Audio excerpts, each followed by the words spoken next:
Hello friends, welcome to our YouTube channel SAV channel. मेरा नाम मदा है। मैंने एमए हिंदी लिटरेचर से किया है।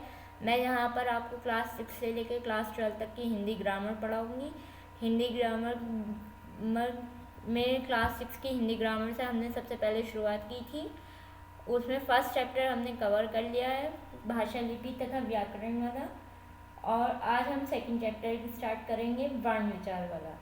तो इसमें सबसे पहले जो है वर्ण विचार वाले में मैं आपको क्या क्या बताऊंगी ये बता दूं। वर्ण विचार शब्द का प्रयोग बताऊंगी मैं, वर्ण विचार की परिभाषा बताऊंगी, वर्णमाला किसे कहते हैं ये बताऊंगी, वर्ण विचार के भेद बताऊंगी और व्यंजन के भेद बताऊंगी। तो सबसे पहले जो है हम वर्ण विचार शब्द का प्रयोग देखते हैं। जो हम ध्वनि बोलते हैं, भाषा की सबसे छोटी मौखिक इकाई ध्वनि होती है। मतलब भाषा की ये समझ लीजिए उससे छोटी इकाई कोई हो नहीं सकती, ये कह सकते हैं हम।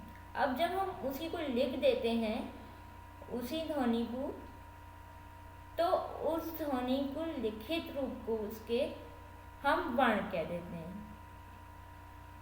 तो जब भाषा हमारे मुख से जो ध्वनि निकलती है, भाषा की रूप में ध्वनि निकली और उसको लिख दिया, तो उसके लिखित रूप को हमने कह दिया वर्ण। दूसरे शब्दों में ये कह सकते हैं कि मौखिक ध्वनियों को व्यक्त करने वाले चिन्ह वर्ण कहलाते हैं। मतलब हमारे मुख से जो ध्वनियाँ निकल रही हैं, मौखिक ध्वनियाँ जिन्हें हम बोलकर प्रकट कर रहे हैं, उन्हें जब लिखते हैं तो वो चिन्ह जो लिखित रूप में आ जाते हैं, उन्हीं को हम वर्ण कह देते हैं। वर्ण की परिभाषा। वर्ण भाषा की सबसे छोटी इकाई है, इसके और टुकड़े नहीं किए जा सकते। मतलब ये कह दें कि ये जो है भाषा की एक ऐसी इकाई है, इतनी छोटी इकाई है कि इसके और टुकड़े अगर करें तो नहीं हो सकते। जैसे हम और सेंटेंस जो है, सेंटेंस होते हैं या शब्द होते हैं, उनके तो टुकड़े कर लेते हैं, लेकिन वर्ण एक ऐसे वाहिद इकाई है भाषा में जिसके हम टुकड़े नहीं कर सकते।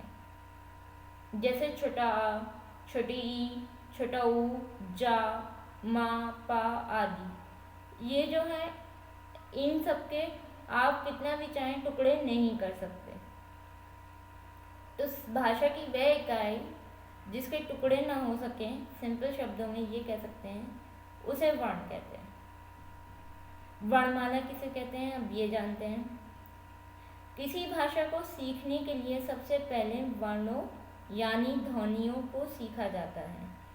मतलब किसे सीखा जाता है कि कौन सी भाषा के लिए कौन सी ध्वनि प्रकट हो रही है, प्रकट करनी चाहिए हमें, या कौन सी भाषा में जो है किस शब्द के लिए कौन सी ध्वनि यूज़ होगी, या कौन सी भाषा में कौन सी ध्वनि यूज़ नहीं होगी। उन सबको हम हर भाषा के लिए सबसे पहले अल्फ़ाबेट्स यानी वर्णमाला को सीखते हैं। उस भाषा को समझने के लिए भी ज़रूरी होता है और पढ़ने के लिए भी। तो सबसे पहले हम क्या सीखते हैं, किसी भी भाषा को सीखने से पहले उसकी वर्णमाला, यानी उसके लिए उसमें कौन कौन से वर्णों का प्रयोग हो रहा है, कौन कौन सी ध्वनियाँ जो हैं, क्या कौन सी ध्वनि जो है किस शब्द, कौन सा वर्ण जो है कौन सी ध्वनि प्रकट कर रहा है मुख से, कौन से शब्द में जो है कौन सी ध्वनि निकल रही है, तो ये सब सीखते हैं। तो हिंदी वर्णमाला, वर्णों के व्यवस्थित समूह को वर्णमाला कहते हैं। मतलब सही से लिखे हुए समूह को, उसे हम वर्णमाला कहते हैं। जैसे छोटा से लेके हा तक, हिंदी में छोटा से लेके हा तक जब लिखेंगे तो इसके एक ही तो लाइन में लिखते चले जाएंगे हम। ये तो नहीं है कि हम ब्रेक कर देंगे लाइन को। तो उस व्यवस्थित समूह को हम क्या कह देंगे, वर्णमाला। या इंग्लिश में लिख दें हम ABCD, ए से लेके Z तक। हिंदी में वर्णमाला कितनी होते हैं, हिंदी में 48 वर्ण होते हैं हिंदी वर्णमाला में। और इसे उच्चारण की दृष्टि से जो है दो भागों में बांट दिया है हिंदी वर्णमाला को, स्वर और व्यंजन। स्वर जो है 11 होते हैं हिंदी में, व्यंजन जो है ज़्यादा होते हैं। व्यंजन का, खा, गा, घा, ई, चा, छा, जा, झा, त्र, टा, ठा, डा, ढा, ये सब व्यंजन होते हैं। और व्यंजन में भी जो है इनके अलावा भी कुछ व्यंजन जो हैं उष्ण व्यंजन कहलाते हैं, जैसे शा, श, सा, हा। तो ये सब उष्ण व्यंजन हो जाएंगे, क्योंकि इसमें जो है ज़्यादा जो है इन व्यंजन का ज़्यादा प्रयोग नहीं होता। संयुक्त व्यंजन जो है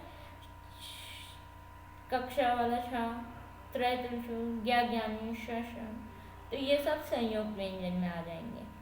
अब अन्य जो है अनुस्वार होते हैं और एक विसर्ग भी होते हैं और एक आगत वर्ण भी होते हैं।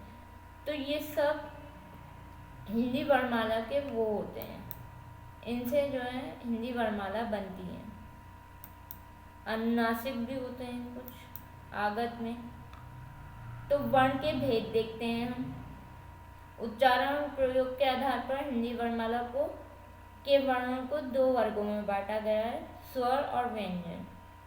तो उच्चारण और प्रयोग की वजह से कि मतलब ये चीज़ जो है, ये स्वर जो है यहाँ पे आएंगे, स्वर में छोटा से लेके बड़ा ओ तक ये स्वर हो जाएंगे, और बाकी के जो हैं वो व्यंजन हो जाएंगे, यानी ये वॉवेल्स हो जाएंगे। इंग्लिश में जैसे ए, आई, ई, ओ, यू होते हैं, वैसे ही हिंदी में 11 वॉवेल्स होते हैं और बाकी के व्यंजन होते हैं। इनके भी भेद होते हैं, इनके भेदों को और इनको डिस्कस हम कल करेंगे। तब तक के लिए बाय बाय। चैनल को सब्सक्राइब कीजिएगा, लिंक को शेयर कीजिएगा और कमेंट कीजिएगा। कल इसी को डिस्कस करेंगे आगे।